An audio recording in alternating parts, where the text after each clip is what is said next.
जंग, भारत, बांग्लादेश और इतिहास का सबसे बड़ा मोड़। जब अन्याय अपनी सीमा लांघता है तो इतिहास तलवार उठाता है। 1971 की जंग सिर्फ दो देशों की नहीं थी, यह एक सभ्यता के आत्मसम्मान, एक नवजात राष्ट्र की आज़ादी और लाखों निर्दोषों की पीड़ा की कहानी है। शुरुआत 1960 के दशक के अंत में पाकिस्तान दो हिस्सों में बंटा था, पश्चिमी पाकिस्तान आज का पाकिस्तान और पूर्वी पाकिस्तान आज का बांग्लादेश। दोनों के बीच केवल भौगोलिक ही नहीं, सांस्कृतिक, भाषाई और राजनीतिक दूरी भी थी। पूर्वी पाकिस्तान की जनता, विशेष रूप से बंगाली भाषी लोग, वर्षों से पाकिस्तान सरकार के भेदभाव और शोषण का शिकार थे। जब 1970 में आम चुनाव हुए तो पूर्वी पाकिस्तान की पार्टी अवामी लीग ने 160 में से 160 सीटें जीत लीं। बहुमत मिला, लेकिन सत्ता नहीं दी गई। ये लोकतंत्र के साथ धोखा था। जनसंहार 7 मार्च 1971 को शेख मुजीबुर रहमान ने ढाका में भाषण दिया, तुम्हारी आज़ादी की लड़ाई शुरू हो चुकी है। 25 मार्च 1971 की रात पाकिस्तान सरकार ने ऑपरेशन सर्चलाइट के नाम पर ढाका और अन्य शहरों में नरसंहार शुरू किया। हजारों बेगुनाहों को मारा गया, महिलाओं के साथ बलात्कार हुआ और गांव के गांव जला दिए गए। स्थिति इतनी भयावह थी कि लाखों बंगाली नागरिक जान बचाकर भारत की सीमा में शरण लेने लगे। भारत का हस्तक्षेप। भारत के लिए ये केवल एक मानवीय संकट नहीं था, ये सुरक्षा और सामाजिक संतुलन का भी सवाल बन चुका था। प्रधानमंत्री इंदिरा गांधी ने पहले अंतर्राष्ट्रीय समुदाय से हस्तक्षेप की मांग की, लेकिन जब दुनिया चुप रही, भारत ने ठान लिया अब और नहीं। भारत में लगभग 1 करोड़ शरणार्थी पूर्वी पाकिस्तान से आ चुके थे। इस स्थिति में भारत ने मुक्ति वाहिनी, बांग्लादेशी स्वतंत्रता सेनानी को ट्रेनिंग देनी शुरू की और उन्हें सैन्य मदद दी। युद्ध की शुरुआत 3 दिसंबर 1971 को पाकिस्तान ने अचानक भारत के 11 एयरबेस पर हमला कर दिया। भारत ने इसे औपचारिक युद्ध की शुरुआत मानते हुए जवाबी हमला किया। प्रधानमंत्री इंदिरा गांधी ने रातों रात कैबिनेट बैठक बुलाई और आदेश दिया, अब फैसला जमीन पर होगा। तीनों मोर्चों पर जंग। भारत ने तीनों मोर्चों, पश्चिमी सीमा राजस्थान, पंजाब, कश्मीर, पूर्वी सीमा बांग्लादेश और समुद्र अरब सागर पर समन्वित तरीके से युद्ध छेड़ा। पूर्वी मोर्चा, बांग्लादेश की आज़ादी। भारत की पूर्वी कमान के प्रमुख जनरल जगजीत सिंह अरोड़ा और थलसेनाध्यक्ष जनरल सैम मानेकशॉ ने शानदार रणनीति बनाई। 3 दिशाओं से भारतीय सेना और मुक्ति वाहिनी ने ढाका की ओर बढ़ना शुरू किया। उत्तर से सिलीगुड़ी होकर, पूर्व से त्रिपुरा और मिजोरम की दिशा से, दक्षिण से खुलना, कोलकाता की ओर से। हर दिशा में पाकिस्तानी सेना को पीछे हटना पड़ा। भारत ने युद्ध को लंबा खींचने के बजाय तेज और निर्णायक बनाने की रणनीति अपनाई। पाकिस्तानी फौज के पास ना रणनीति थी, ना मनोबल। मुक्ति वाहिनी का समर्थन उन्हें हर दिशा से तोड़ रहा था। समुद्री युद्ध, ऑपरेशन ट्राइडेंट। भारतीय नौसेना ने कराची बंदरगाह पर 4 दिसंबर को हमला किया, जिसे ऑपरेशन ट्राइडेंट कहा गया। ये भारतीय नौसेना की सबसे साहसी और सफल कार्रवाई मानी जाती है, जिसमें कराची बंदरगाह की मुख्य तेल डिपो जलकर राख हो गई। हवाई जंग। भारतीय वायुसेना ने पाकिस्तानी वायुसेना के कई एयरबेस निष्क्रिय कर दिए। ढाका एयरफील्ड को इस तरह निशाना बनाया गया कि पाकिस्तानी विमान उड़ान भरने से पहले ही तबाह हो जाते। आत्मसमर्पण। 16 दिसंबर 1971 दोपहर 4:31 बजे ढाका के रेसकोर्स मैदान में Pakistani lieutenant general A K. Niazi ने भारतीय लेफ्टिनेंट जनरल अरोड़ा के सामने आत्मसमर्पण कर दिया। 93,000 से अधिक पाकिस्तानी सैनिकों ने हथियार डाल दिए। ये द्वितीय विश्व युद्ध के बाद सबसे बड़ा आत्मसमर्पण था। बांग्लादेश का जन्म। एक नए राष्ट्र का जन्म हुआ, बांग्लादेश। ढाका की सड़कों पर भारत और बांग्लादेश के झंडे एक साथ लहराए गए। शेख मुजीब को जेल से रिहा किया गया और वे ढाका लौटे, एक राष्ट्रनायक की तरह। इस युद्ध के नायक सैम मानेकशॉ, जो सटीक योजना के लिए याद किए जाते हैं। जनरल अरोड़ा, जिनके नेतृत्व में पूर्वी मोर्चा फतह हुआ। मेजर होशियार सिंह, नायब सूबेदार बनवारी लाल, फ्लाइंग ऑफिसर निर्मलजीत सिंह सेखों, जिन्होंने अद्भुत वीरता दिखाई। पाकिस्तान में असर। इस युद्ध के बाद राष्ट्रपति याह्या खान को इस्तीफा देना पड़ा। जुल्फिकार अली भुट्टो सत्ता में आए, लेकिन देश की आत्मा टूट चुकी थी। पाकिस्तान 2 टुकड़ों में बंट गया। एक भू राजनीतिक करारी हार। भारत की स्थिति। भारत को पूरी दुनिया में सम्मान मिला। सोवियत संघ, यूएसएसआर के साथ भारत की मित्रता ने भारत को कूटनीतिक मजबूती दी। इंदिरा गांधी को देश भर में शेरनी और दुर्गा के नामों से सम्मानित किया गया। निष्कर्ष।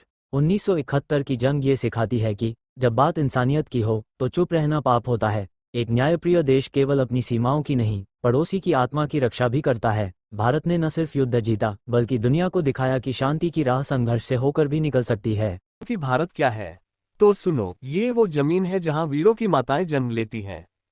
साथियों, आज मैं एक ऐसी कहानी लेकर आया हूं जिसे सुनकर खून खौलता है, आंखें नम होती हैं और दिल गर्व से भर जाता है।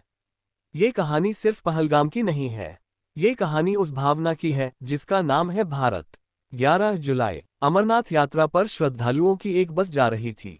बस में कोई सैनिक नहीं था, कोई हथियार नहीं था तो सिर्फ एक आस्था, एक श्रद्धा, भोलेनाथ में विश्वास। पर उन कायरों को जो आतंक के नाम पर धर्म को कलंकित करते हैं, उनको ये मंजूर नहीं था। उन्हें तकलीफ थी कि लोग शांति से भगवान के दर्शन कर रहे हैं। और तभी पहलगाम की घाटी गोलियों की गूंज से दहल उठी। एक के बाद एक फायरिंग। बुजुर्गों के शरीर छलनी हो गए, माओ की ममता खून में लिपट गई, और उस बस में बैठे हर मुसाफिर की सांसें कांप उठीं। पर रुकिए, उस अंधेरे में एक नाम रोशनी बनकर उभरा।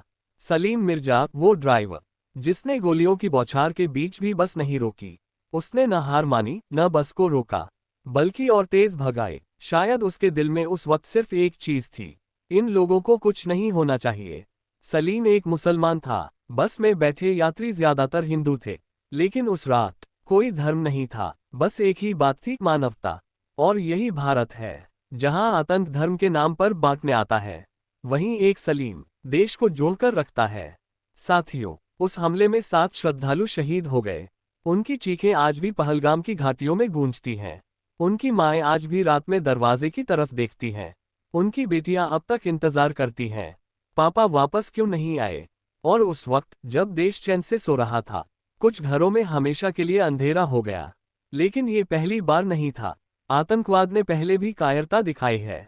उरी, पुलवामा, कारगिल, हर जगह वो पीछे से वार करते हैं, लेकिन जवाब हमेशा भारत देता है, सीधा, सटीक और ऐसा कि दुनिया देखती रह जाए। कभी सर्जिकल स्ट्राइक, कभी एयर स्ट्राइक। भारत अब चुप नहीं रहता। साथियों, क्या आप जानते हैं, अमरनाथ यात्रा को हर साल 40,000 से ज्यादा जवान सुरक्षा देते हैं। वो जवान जो बर्फ में चलते हैं, ना मोबाइल है, ना छुट्टी, बस एक ड्यूटी। इन यात्रियों को कुछ नहीं होना चाहिए। जब आप हर हर महादेव कहते हुए चढ़ाई कर रहे होते हैं, वो चुपचाप बर्फ के पीछे छिपकर आपकी रक्षा कर रहे होते हैं। आपके भोलेनाथ के दर्शन इसलिए पूरे होते हैं क्योंकि कोई जवान अपनी नींद, आराम और जीवन को दांव पर लगाता है। पर क्या हमने कभी सोचा, उन जवानों की मां भी हर दिन यही दुआ करती है, मेरा बेटा सुरक्षित लौट आए। आज हमें सिर्फ दुख मनाने की जरूरत नहीं है, हमें जिम्मेदारी लेने की जरूरत है। पहलगाम हमला केवल गोलियों से नहीं रुकेगा, बल्कि तब रुकेगा जब देश का हर नागरिक जागेगा। हर स्कूल, हर मंच, हर मंचन में पहलगाम के शहीदों का नाम लिया जाए। क्या हमने कभी उस मां से मिलकर पूछा जिसका बेटा उस बस में था? क्या हम कभी उस बहन को गले लगाकर रोए जिसका भाई सिर्फ दर्शन के लिए गया था लेकिन तिरंगे में लिपटकर लौटा? इन सवालों का जवाब देना हम सबका फर्ज है। और आज यहाँ खड़े होकर मैं सिर्फ भाषण नहीं दे रहा, मैं कसम खा रहा हूं कि मैं कभी इन शहीदों को भूलने नहीं दूंगा। क्योंकि अगर हम भूल गए तो ये फिर होगा, फिर गोलियां चलेंगी, फिर कोई सलीम अकेला लड़ेगा। लेकिन नहीं, अब हर भारतीय सलीम बनेगा। अब हर भारतीय जवानों के पीछे खड़ा होगा। ग्रेटर दैन, जहां भी आतंक फैलेगा वहां भारत तिरंगा फहराएगा। और अगर फिर भी कोई दुश्मन आंख उठाएगा तो जवाब गोली से नहीं, पूरे हिंदुस्तान से मिलेगा। 7 मार्च 1971 को शेख मुजीबुर रहमान ने ढाका में भाषण दिया, तुम्हारी आज़ादी की लड़ाई शुरू हो चुकी है। 25 मार्च 1971 की रात पाकिस्तान सरकार ने ऑपरेशन सर्चलाइट के नाम पर ढाका और अन्य शहरों में नरसंहार शुरू किया। हजारों बेगुनाहों को मारा गया, महिलाओं के साथ बलात्कार हुआ और गांव के गांव जला दिए गए। स्थिति इतनी भयावह थी कि लाखों बंगाली नागरिक जान बचाकर भारत की सीमा में शरण लेने लगे। भारत का हस्तक्षेप भारत के लिए ये केवल एक मानवीय संकट नहीं था, ये सुरक्षा और सामाजिक संतुलन का भी सवाल बन चुका था। प्रधानमंत्री इंदिरा गांधी ने पहले अंतर्राष्ट्रीय समुदाय से हस्तक्षेप की मांग की, लेकिन जब दुनिया चुप रही, भारत ने ठान लिया अब और नहीं। भारत में लगभग 1 करोड़ शरणार्थी पूर्वी पाकिस्तान से आ चुके थे। इस स्थिति में भारत ने मुक्ति वाहिनी, बांग्लादेशी स्वतंत्रता सेनानी को ट्रेनिंग देनी शुरू की और उन्हें सैन्य मदद दी। युद्ध की शुरुआत 3 दिसंबर 1971 को पाकिस्तान ने अचानक भारत के 11 एयरबेस पर हमला कर दिया। भारत ने इसे औपचारिक युद्ध की शुरुआत मानते हुए जवाबी हमला किया। प्रधानमंत्री इंदिरा गांधी ने रातों रात कैबिनेट बैठक बुलाई और आदेश दिया, अब फैसला जमीन पर होगा। तीनों मोर्चों पर जंग। भारत ने तीनों मोर्चों, पश्चिमी सीमा राजस्थान, पंजाब, कश्मीर, पूर्वी सीमा बांग्लादेश और समुद्र अरब सागर पर समन्वित तरीके से युद्ध छेड़ा। पूर्वी मोर्चा, बांग्लादेश की आज़ादी। भारत की पूर्वी कमान के प्रमुख जनरल जगजीत सिंह अरोड़ा और थल सेनाध्यक्ष जनरल सैम मानेकशॉ ने शानदार रणनीति बनाई। 3 दिशाओं से भारतीय सेना और मुक्ति वाहिनी ने ढाका की ओर बढ़ना शुरू किया। उत्तर से सिलीगुड़ी होकर, पूर्व से त्रिपुरा और मिजोरम की दिशा से, दक्षिण से खुलना कोलकाता की ओर से। हर दिशा में पाकिस्तानी सेना को पीछे हटना पड़ा। भारत ने युद्ध को लंबा खींचने के बजाय तेज और निर्णायक बनाने की रणनीति अपनाई।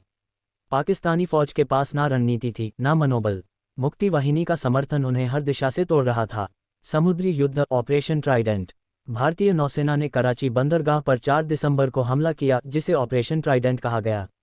ये भारतीय नौसेना की सबसे साहसी और सफल कार्रवाई मानी जाती है, जिसमें कराची बंदरगाह की मुख्य तेल डिपो जलकर राख हो गई। हवाई जंग। भारतीय वायुसेना ने पाकिस्तानी वायुसेना के कई एयरबेस निष्क्रिय कर दिए। ढाका एयरफील्ड को इस तरह निशाना बनाया गया कि पाकिस्तानी विमान उड़ान भरने से पहले ही तबाह हो जाते। आत्मसमर्पण। 16 दिसंबर 1971 दोपहर 4:31 बजे ढाका के रेसकोर्स मैदान में Pakistani lieutenant general A K. Niazi ने भारतीय लेफ्टिनेंट जनरल अरोड़ा के सामने आत्मसमर्पण कर दिया। 93,000 से अधिक पाकिस्तानी सैनिकों ने हथियार डाल दिए। ये द्वितीय विश्व युद्ध के बाद सबसे बड़ा आत्मसमर्पण था। बांग्लादेश का जन्म। एक नए राष्ट्र का जन्म हुआ बांग्लादेश। ढाका की सड़कों पर भारत और बांग्लादेश के झंडे एक साथ लहराए गए। शेख मुजीब को जेल से रिहा किया गया और वे ढाका लौटे, एक राष्ट्रनायक की तरह। इस युद्ध के नायक सैम मानेकशॉ, जो सटीक योजना के लिए याद किए जाते हैं। Don't forget to subscribe to Sorub Gaming YouTube channel and hit the bell icon for awesome gaming content and awesome AI stories.